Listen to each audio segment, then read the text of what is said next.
5 hodín, 15 minút, 5:45. Každodenne prichádza v Slovenskej socialistickej republike do práce vyše 2 miliónov ľudí. Majú namierené do fabrík, úradov, projekčných kancelárií, stoja za pultami obchodov, kafedier. Sú to ľudia, ktorí zabezpečujú pravidelný chod mierového života.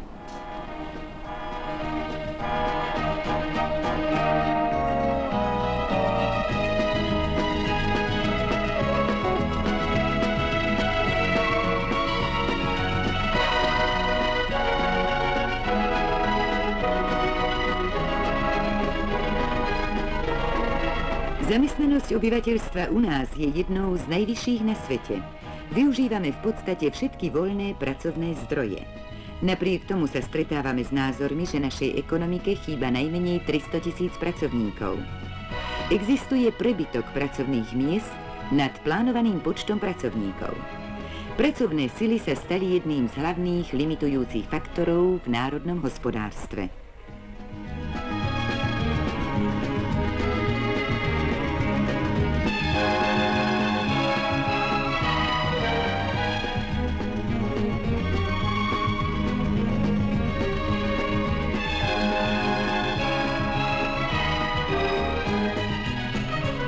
V období od 14. zjazdu komunistickej strany Československa sme dosiahli mnoho výrazných úspechov. Niektoré analýzy však odkrývajú rezervy. Jednou z najdôležitejších oblastí je využívanie fondu pracovného času. Previerka výboru ľudovej kontroly Slovenskej socialistickej republiky zistila viaceré nedostatky.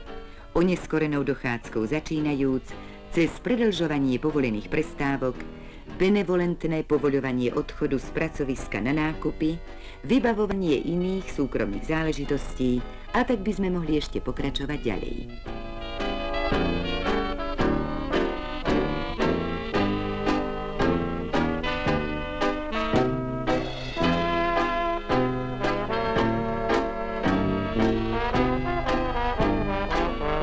Podľa údajov Slovenského štatistického úradu vykazuje napríklad priemysel a stavebníctvo využitie fondu pracovného času na 92,5%, respektíve na 91,7%. Tie ostávajúce unikajú v neodpracovaných hodinách, dňoch, týždňoch. Popri krátkodobej absencii sú závažné i straty z chorôb a úrazov. Je zrejmé, že tieto straty nemožno úplne vylúčiť, ale napríklad v priemysle a stavebníctve tvoria až 3/4 z celkového počtu neodpracovaných dní. O dôsledkoch tejto skutočnosti hovoríme s vedúcim oddelenia prognóz a vedecko-technických koncepcií Výskumného ústavu bezpečnosti práce inžinierom Rosívalom. Veľmi dôležitým ukazovateľom využívania fondu pracovnej doby sú absencie pre choroby a úrazy. Dôležité sú z toho dôvodu, že sa prejavujú prakticky dvakrát. Poprvé, pracovníci nezúčastňujúci sa výrobného procesu z titulu chorôb a úrazov nevytvárajú žiadne hodnoty a po druhé, spoločnosť musí hradiť prakticky všetky náklady na liečebnú starostlivosť. Na Slovensku možno uvedené straty odhadnúť na 1,3 miliardy korún, čo predstavuje cirka 9200 bytových jednotiek.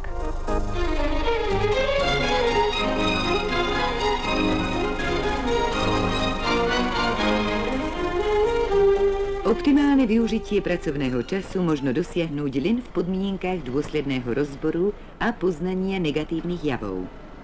O tom, ako sa k problému postavili vo Zvolenskej Bučine, hovoríme s vedúcim oddelenia práce a miest súdruhom Mališom.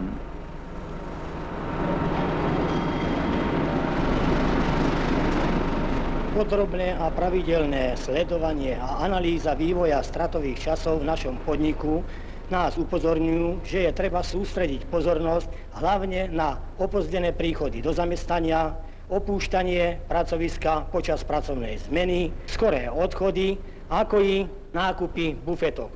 Celková táto strata v našom podniku za sledované obdobie predstavovala 118 pracovníkov, čo činí v hrubej výrobe vyše 14 miliónov korún a neoprávnene vyplatených miest 1 700 000. V záujme zvýšenia úrovne riadiacej práce a sledovania využitia fondu pracovného času zaviedli pri generálnom riaditeľstve drevárskeho a nábytkárskeho priemyslu automatizovaný systém riadenia a výpočtovú techniku pre túto oblasť. Je to sledovanie metódou procesografu a priemyselnej televízie.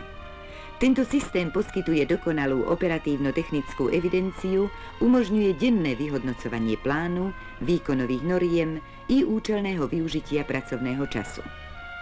Zavedenie procesografu znamená nielen zvýšenie hrubej výroby a produktivity, ale i optimálne odmeňovanie podľa množstva vykonanej práce.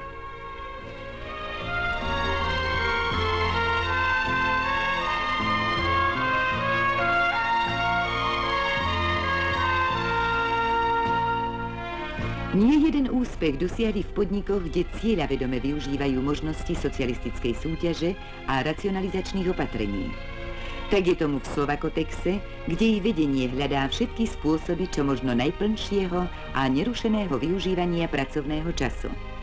Hovorí personálny riaditeľ Slovakotexu Rudolf Kojš. Je potrebné vidieť, že otázka pracovnej disciplíny a lepšie využívanie pracovného času nie je len jednorázová kampaň, ale je to proces predovšetkým výchovný, s ktorým sa musia zaoberať všetci vedúci pracovníci v spolupráci so straníckymi a odborovými organizáciami. V našej výrobno-hospodárskej jednotke Slovakote, slovenských textilných a odevných podnikoch pracujú prevažne ženy, tvoria 75% všetkých pracovníkov. Ženy sú pracovitejšie a disciplinovanejšie, i keď na druhej strane nám robí problém veľké množstvo materských dovoleniek.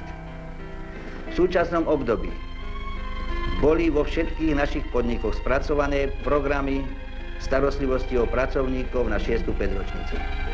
Tieto programy sú konkrétne a som presvedčený, že keď sa splnia úlohy, ktoré sú v týchto programoch zakotvené, že to bude mať i priaznivý odraz na zlepšení pracovnej disciplíny a lepšieho využívania pracovného času v našich slovenských a textilných podnikoch.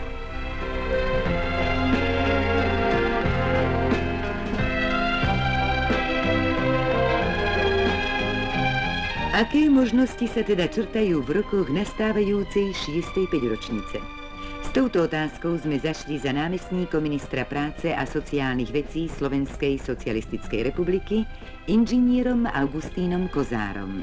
V oblasti racionálneho využívania a hospodárenia s pracovnou silou sú ešte značné rezervy, ktoré zvyšujú napätosť v bilanciách pracovných síl. Značná časť týchto rezerv je sústredená v nedostatočnom využívaní vnútrosmenového pracovného času. Sú to rezervy, ktoré podľa nášho názoru možno najľahšie a najrychlejšie mobilizovať pre rozvoj nášho hospodárstva. Z toho vychádzali naše stranícke a vládne orgány, ktoré sa už niekoľko razy zaoberali otázkami plnšieho využívania vnútrosmenového fondu pracovného času a prijali k tomu rad veľmi konkrétnych a dobrých opatrení. Tieto opatrenia v plnom rozsahu treba uviesť do života práve v období 6. päťročného plánu, pretože i už v Slovenskej socialistickej republike sú disponibilné zdroje pracovných síl využité. To znamená, že národné výbory a podniky musia zabezpečiť plnú realizáciu už spomínaných opatrení. Ale to znamená aj pre nás všetkých pracovníkov, aby sme doslovne využívali každú minútu pracovného času na činorodú prácu, pretože nevyužitie i týchto minút má dopad na životnú úroveň jednak celej spoločnosti a každého nás.